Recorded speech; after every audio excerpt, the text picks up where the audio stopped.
Man, it's so early. Yeah. It's, as you can see by the darkness outside, it is Before sunrise. It's before sunrise as we head towards the Primitive Trail. You can see that we're bright-eyed and bushy-tailed for having woken up at 5:30 this morning. And while we're on our way to the Primitive Trail, we will talk about what we did yesterday on Thursday, which started with an arch we've never been to before outside the park.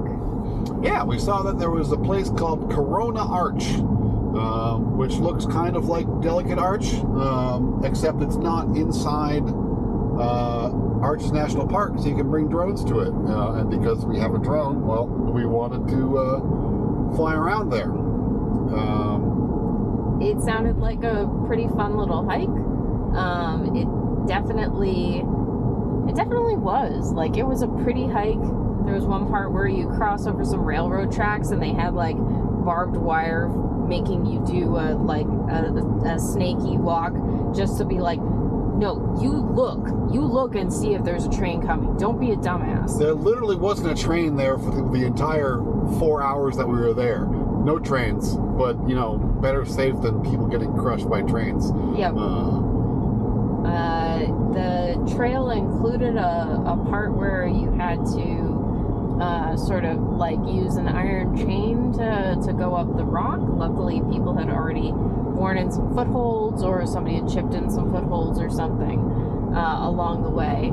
And then a very hot ladder right after that.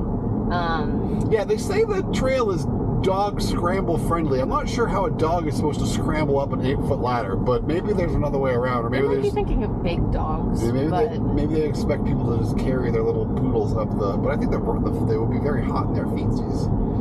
Yeah. And there was a second arch there. There was the bow tie. Well, arch. there were three, I think. There was the jug handle on the way. Well, no, that one too. But there was there were three on the trail. There was the one that we didn't go to, the like Pincer Arch or something. That Pinto? one, Pinto Arch, which it was the direct sunness was a little bit too much for us. We didn't want to add an extra mile onto the. And our goal was to like warm up for the Primitive Trail, not to wear ourselves out so much that we didn't want to do it. Made that mistake with the Delicate Arch Trail. So. Yeah. But both the arches were very cool. We saw after we climbed up the ladder and the other thing, we were able to sort of hide in the shade of just the rock wall, and I was able to send the drone out to the two arches. I think we saw a total of 8 people total while we were out there, so it was very cool that we were basically by ourselves, and we were able to wait we were sort of accompanying another couple Well, we encourage them to go up the scramble because if I'm afraid of heights and I can do it, so can another person who was considering turning back, and she did make it, and everyone had fun making sounds of the canyon echoes and stuff. That's true. Yeah. This is exit only.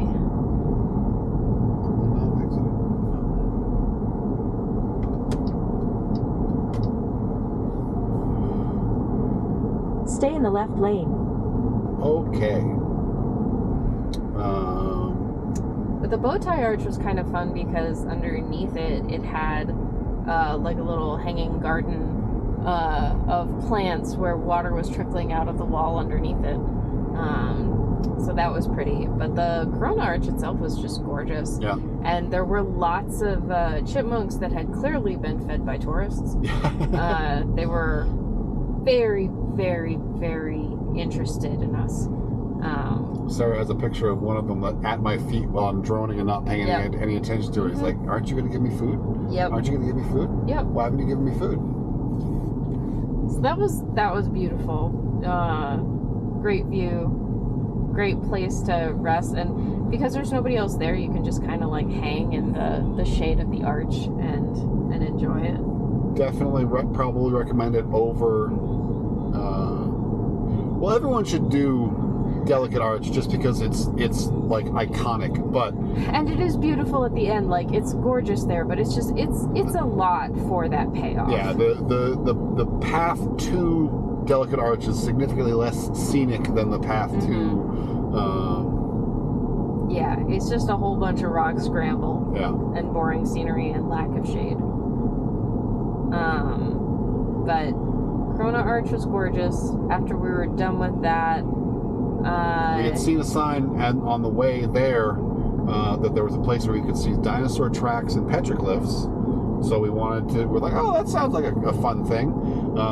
it was the Poison Spider Trail. Yeah, and the Poison Spider map system, which was not great, because they had a map on one side and a map on the other side, and it was very unclear which side there was a trail on both sides. It's like which trail is the very short, because we didn't want to do a big hike at this point. Which side has the very short hike to the thing? Eventually, we saw people coming out of one side, and we were able to sort of do the map math, which is not a thing, and we were able to figure out where we were supposed to go. Unfortunately, it was more of a hike than the Corona Trail. Yeah, it was kind of scrambly just in the little area that we had started at. At one point, we're like, no, we don't want to wreck our feet for tomorrow. So Justin just popped up over the scrambly part and took a picture of the dinosaur footprints that were up above. So we didn't make it to the petroglyph. Yeah, so I was up above, and then if you went further up, which was more scrambling, there was a wall where you could see the petroglyphs. But it was just like, this is too much effort, because at this point it was 2 o'clock in the afternoon, so it was super hot, sun directly on us, and we were sort of wiped from the Corona. We also didn't want to be too exhausted for the Proto Trail that we're on our way to right now. Obviously. I was able to show the photo of the dinosaur tracks to some old ladies who had no business trying to make it up to the thing. Like, all right, this is what you're not going to get to see, but you'll stay alive if you don't try to climb up, because it was too much.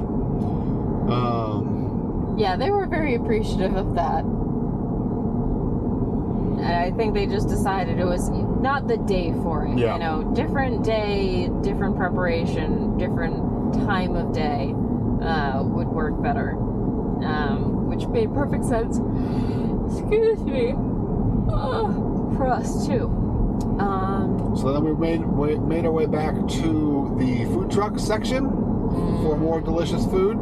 Chicken shawarma. It was spicy chicken shawarma. It was day 2 of the Cluck Truck. I don't know what it was called, but they had a spicy chicken sandwich, and they had really good buffalo wings. Which you got the correct sauce for. I got the correct sauce for. As you'll remember, yesterday I had the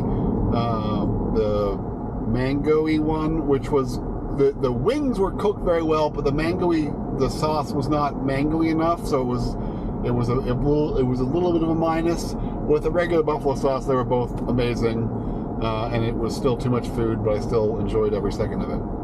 Yeah, too much food has definitely been a theme of this vacation. Yep. But we also it's vacation. The calories don't count. Yeah, tell that to the scale when we get home. But I will do that.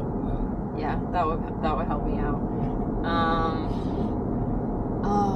And then we went back out to Arches and did a couple of stops, Balanced Rock and Windows, and stayed there for sunset, which was beautiful. iPhones really don't capture sunsets as well as I would like, but still got some pretty pictures of it. Yep. And then we went home to sleep early because we were going to get up at 5 a.m., which it is now. Well, yep. I guess it's 6 a.m. now. Mm-hmm, totally. Before sunrise. And that's my story, and I'm sticking to it. Yep. See you tomorrow. Bye-bye.